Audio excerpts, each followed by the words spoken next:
शुक्रिया अदा करता हूँ कि आपने यहाँ तशरीफ़ लाए।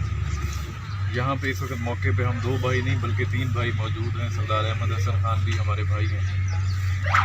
यहाँ पे पानी के इशू के हवाले से आपने जो बात की, उसके हवाले से मैंने वहाँ पे पंजाब असम्बली के अंदर आपके रुझान के हवाले से आवाज़ उठाई है कि यहाँ पे टेलों तक और तमाम जितनी भी नहरें हैं उसके अंदर पानी की को जो है उसकी फराहमी को यकीनी बनाया जाए। उसके ऊपर इंशाअल्लाह चीफ मिनिस्टर साहब को भी मैं अभी जाके आज मेरा है, मैं उधर लाहौर जा रहा हूँ, तो कल मेरी है मुलाकात चीफ मिनिस्टर पंजाब सरदार उस्मान खान गुलजार साहब से।